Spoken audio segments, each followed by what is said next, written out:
What's up, YouTube? This is Josh coming at you. It's been a few minutes since I put any kind of video or anything out. Figured I'd just pop one out here, chat with you guys for a minute, and show you guys some pickups. Stay tuned.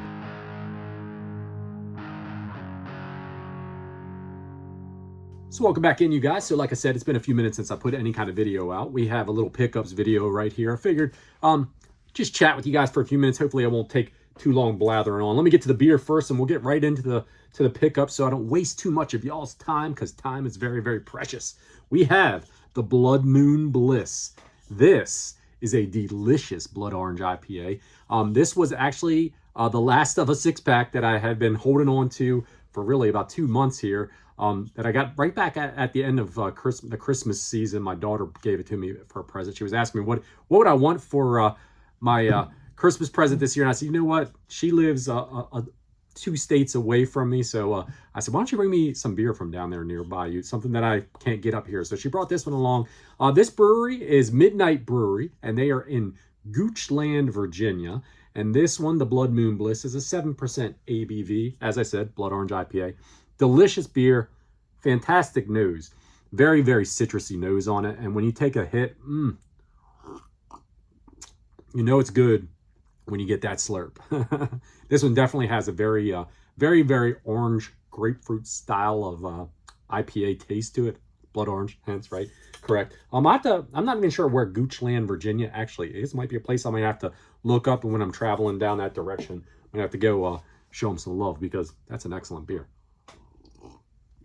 So the pickups that I have here all go back. This is early March when I am filming this, and these go back to right around Christmas times, because I do have my Christmas gifts that my family got for me here in the pile. We have some retail pickups and some gifts, and 2 little trades that I did with some guys in their retro collective. So we'll start with the retail stuff. This one was, I believe, this was December. I had to use my pro coupon for GameStop in December, and they were also running a buy 2 get 1 free deal at GameStop at the time. So I found 3 games that I was interested in picking up. We got a Switch title here. We got Stubbs the Zombie, Rebel Without a Pulse. This is one that I missed back in the day. It was originally released on the original Xbox, I think 2005-ish, 2006-ish, sometime in that range. You play as Stubbs, and you're a zombie. So what else do you do in zombie? Brains, right? You eat a bunch of brains up. Haven't got a chance to pop it in and really play it yet, to be honest with you. I know I've got such a backlog, right? And every time we pick up more stuff, we add to the backlog. But it's definitely one that I wanted in the collection, because like I said, I didn't get a chance to play it way back in the day. Another one we have that we got in that same deal was Dead Cells. Not one that I had, since they had the buy 2 get 1. None of these games were super expensive. I think these were all in like the $15-ish range. So basically 3 for $30, so 10 bucks a piece. Not a bad deal. Dead Cells. This is a roguelike Metroidvania. Want to check that one out too when I get a few minutes. I like picking stuff up for the Switch for the same reason that all you guys do, because since it's mobile, I can kind of play docked, which is the way I actually prefer to play the Switch. But I do like the fact that I could pick it up when somebody else wants the TV, or when I'm just moving around, or when I leave town or something like that. I can take it with me, so that's pretty cool. The last one we got was a PS3 game. I love collecting for the PS3. Any of you that have been around the channel long have known that. We got Ragnarok Odyssey Ace. This is a JRPG, an Xseed game. Don't know anything else about it other than that. I know that I didn't have it for the PS3. I like JRPGs, and I love the PS3. So we picked it up. Like I said, not a bad deal. They were, like I said, like 15 a piece, and it was buy 2 get 1 free. And you take my $5 coupon off, so it was actually less than $10 a game when you add it up in that direction. So say, I don't know, 25 bucks, 3 for 25, not a bad deal. Moving on to GameStop again. When January rolled around and I went into GameStop, I was like, I need to use before it runs out, I need to use my $5 coupon from there. And I went in, and I honestly was walking around there, and I was like, I can't really find anything that I really, really want. I didn't want to spend a bunch of money. Didn't want to buy any new releases or anything. The only GameStop that's near me now is a retro location, since they've closed all the other ones around. I did find one game that I wanted, and it was Red Faction Guerrilla on the PS3. A nice clean copy of this one. I like the original Red Faction game on the PS2. This one I think is a little bit different, because I think they switched it up to like a third-person perspective in this game.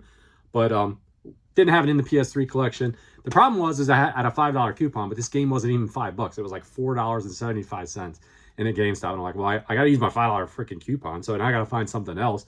So I found another game that was, I think, $6 or something like that.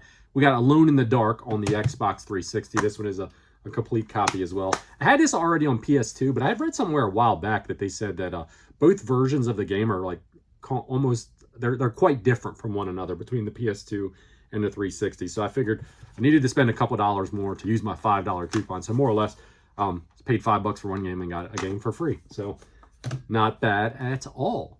And then finally in February for my GameStop coupon, I went into the same GameStop location, and they got in a pretty good rack of original Xbox games in. But once again, I didn't want to spend a ton of money when I made the visit in there. So I only picked up one game. This one was a $10 game. Used my $5 coupon, so I got it for $5. We got Baldur's Gate Dark Alliance. Nice, clean copy. I thought I had this game, but I didn't. So it was super, like I said, super clean, and I wanted to use it, so $5 for that. Man, got it going on there.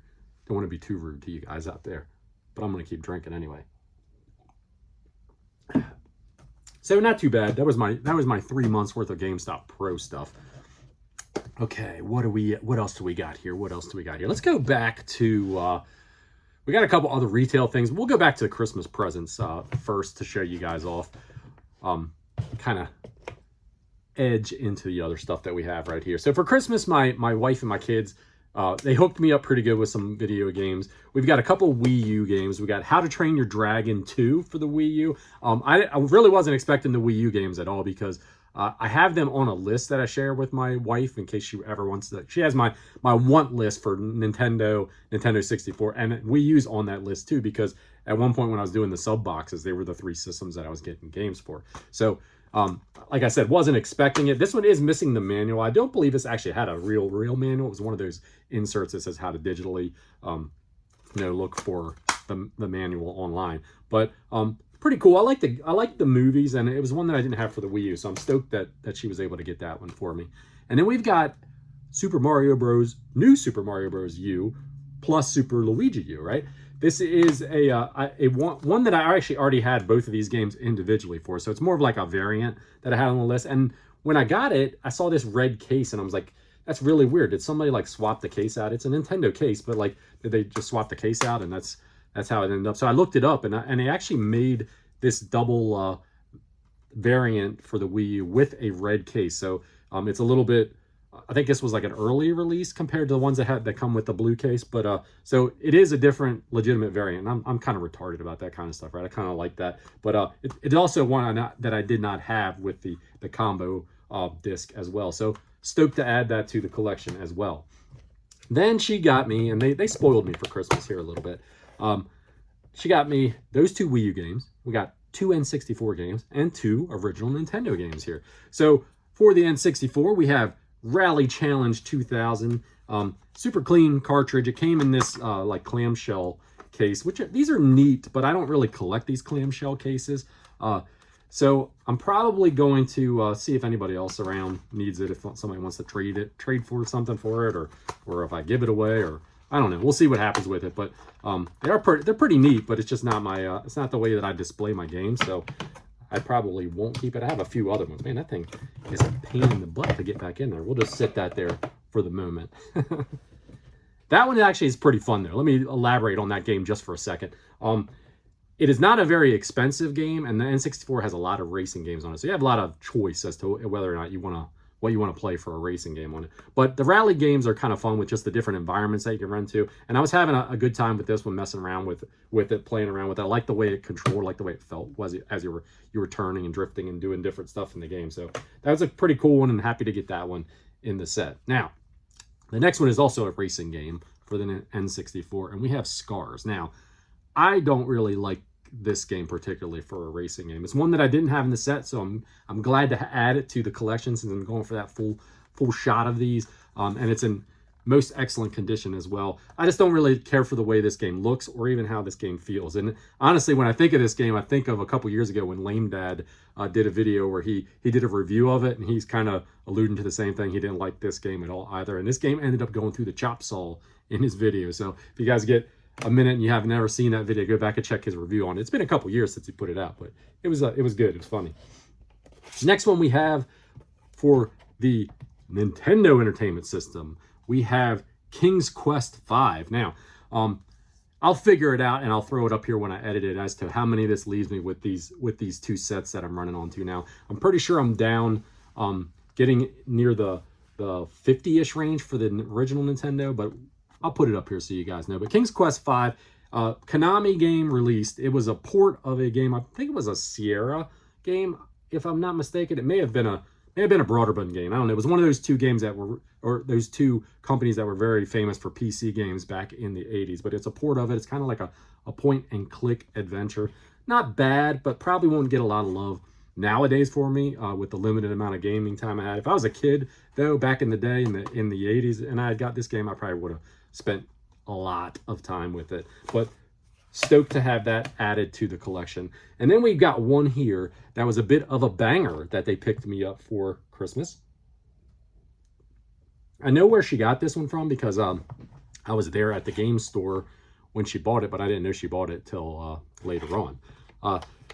We got a copy of Rockin' Cats for the NES. Now this one, a little bit more of a salty dog when it comes to one of those games that's a little bit more expensive. It's in really great shape label-wise, so it was really, really jacked to get to add this into the collection. This game's interesting. It's a platformer, but like you can level select. I think there's like 8 different levels in the game, and you can level select which ones you want to play, and they have different enemies and different routines to them. You basically have you're the cat and you're running through. I think you're trying to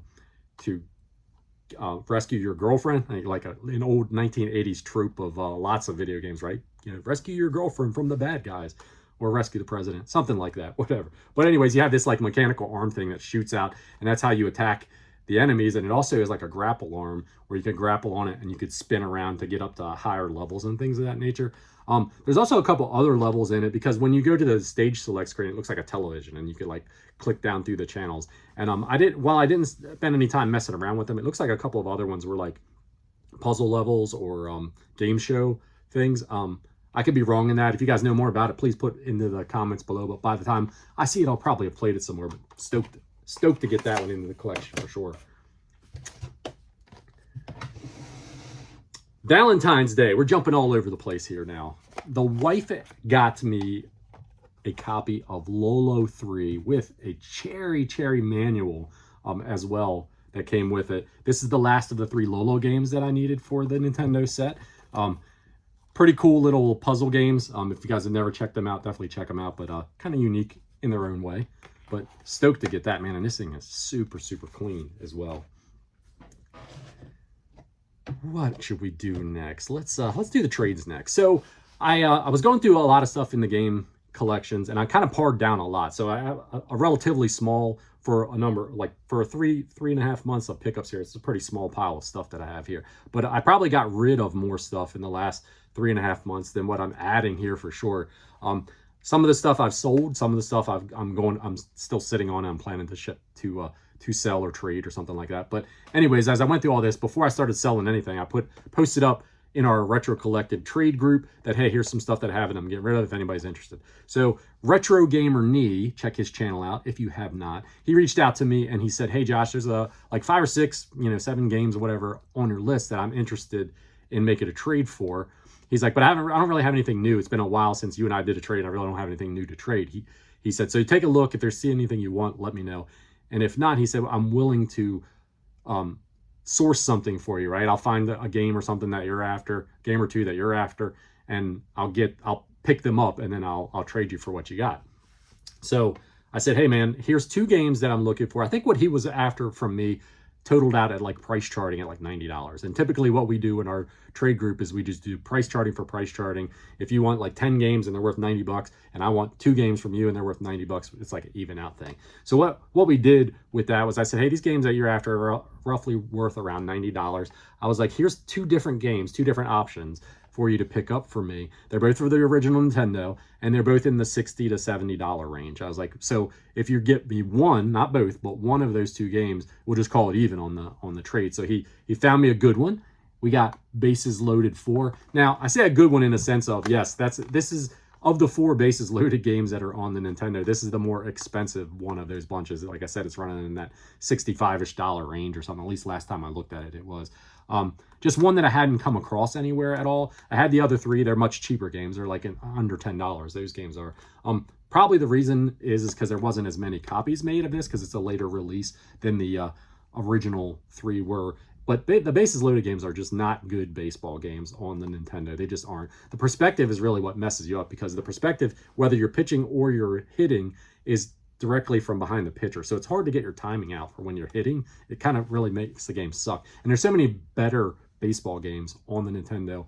RBI Baseball is an excellent set of games. The original one, just a lot of good memories with that. Baseball Stars is probably one of my favorites. But there's quite a few that are really good on the Nintendo. Bases Loaded is not. But I'm super stoked to get it in the collection nonetheless, because I didn't have it, and I'm chasing that set. And the fact that Retro Gamer Knee was willing to go out and find me a game that I didn't have, that I was on my list, was looking for, and make a trade with me. Pretty awesome. I do appreciate that, dude. Thank you very much. The other trade we did, I did a trade with Nostalgia Lane, with Terry over at Nostalgia Lane. Now, I don't think Terry's making too much YouTube content. I'll still put his channel up here, though, if you guys haven't checked him out. He's been super busy like me, because we started this trade, I would say 2 years ago, is when we first started reaching out to one another about, hey, I got some stuff that you want, you got some stuff that I want, and started putting a trade together. Unfortunately, life got way too busy for both of us, but Terry in particular, and he kind of just went off the socials and went off of everything. So that kind of trade kind of went on the pause or out the window, whatever you want to say. Anyways, he finally got back onto the Discord, and he's like, hey, man, I've been holding this stuff for a couple years, and I know that I haven't been on Discord, but do you still want to make this trade? So I still had all but I think one of the games that he was after to trade him.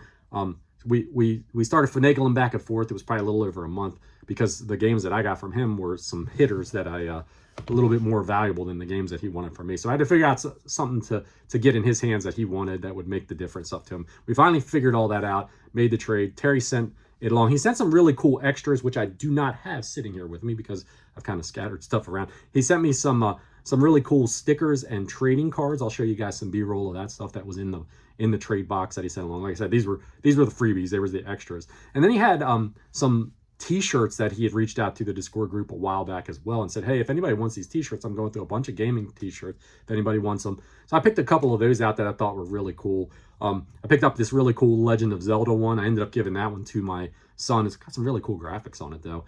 It's got Link, ready to go to war on it. Really cool t-shirt. Then I picked up a Fallout shirt from him. Terry is a massive Fallout fan. So am I. I think he's even more of a massive Fallout fan than I am, though. But I really like the shirt, so I've rocked it a few times already, but very cool shirt. And then I really, even though red's not my color, I love this Wasted GTA shirt. I thought the graphics on it were freaking just cool as crap. So I really appreciated that he sent all that stuff along as extras.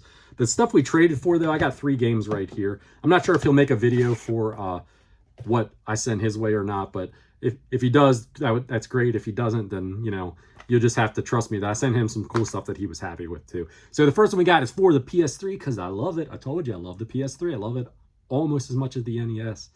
Probably at least as much as the 64, even though I'm not going for a full PS3 set. We got Silent Hill Downpour. One that I didn't have. I have a couple of the other Silent Hill games on the PS3 and a bunch of them on the PS2 and PS1. But one that I didn't have, and he had it, super clean copy. Hopefully at some point I'll be able to get around to playing it, but great addition to the PS3 collection.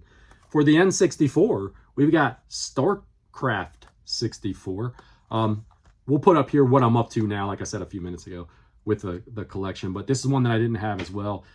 Pretty decent shape all in all, and it's just one that I haven't come across. Not a super cheap one either, so glad to get that finally into the collection.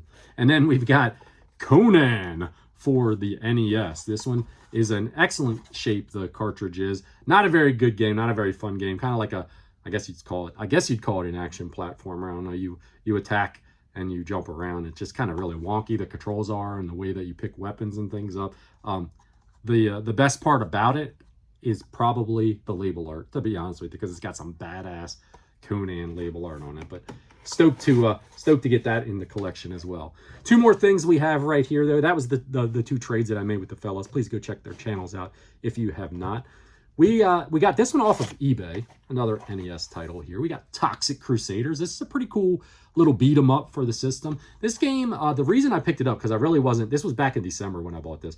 It wasn't that really trying to buy anything at that time, because Christmas was going on and I was buying Christmas presents for the family and friends, and then just things going on. I didn't want to spend money on myself. But the reason that I did was because eBay sent me this thing and they were like, take $50 off. It was a coupon, $50 off for a purchase of $100 or more. And I was like, well, hell, that's a great deal. When you think about it, you go find yourself something that's around $100 and they take 50 off, half price, right? So this game runs in that 90 to like $120-ish range. At least when I was buying the game, that's what sticks in my mind.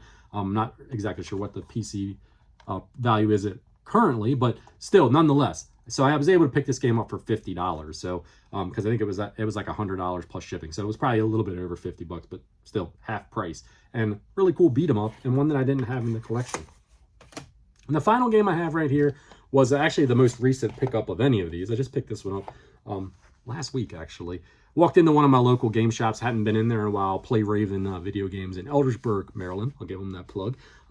And was talking to the owner in there, Joe, for a couple of minutes. And he's, before I'd even started looking at any games, I started talking to him. He's like, hey, I did get some games. I know you're still chasing after that Nintendo set. He says some new stuff, some decent games in there. And he had a couple of them that I didn't have in the collection. I only picked one up because the other one was one of the more high-end, high-dollar games, and I just couldn't part with, quite that much money. The game that I didn't pick up was Zombie Nation, but maybe if I can get some of this other stuff sold, maybe and get a little capital to put back into it, maybe I'll go back down and check it out. But we did get Fire and Ice though. Not a cheap game. This one is like really, really clean. The Zombie Nation copy wasn't quite as clean. I mean, it still had a good intact label, but it didn't like, this one looks like a brand new cartridge. Fire and Ice is a puzzle game. Hence you use ice to extinguish the little fire cubes or whatever. Use ice cubes to extinguish the fire around the level, but you have to figure out, it's pretty challenging because I only played it for a few minutes. I only picked this up a few days back, but I couldn't even get through I got stuck on like the third level or something like that into it. So just messing around with it, but definitely something that I'll need to practice a little bit more, but really stoked to get this into the collection. And that's going to bring me to this amount left, that I have for the set. Off the top of my head, I don't know what that is, but I'll figure it out and put it up here so that we can all learn together. I'm thinking it puts me down into like needing like 48 or 49 left. I'm not 100% positive, but not a massive stack of games. But I was able to add a good bit of stuff to my Nintendo and my Nintendo 64 sets, and I got some really cool games for the Wii U and for the PS3. And what more can you say? That's what we do it for, right? So we can get some cool stuff to check out and play in our collection. As far as life's concerned, man, it's been busy, and I don't know, just haven't had a lot of YouTube motivation. I miss a lot of you guys out there, that's for sure. I miss the interaction with you, and that's the best part about YouTube. But I need to get back to it. Until next time, everybody. Hope you all are taking care of yourself and loving up on everybody around you. Cheers.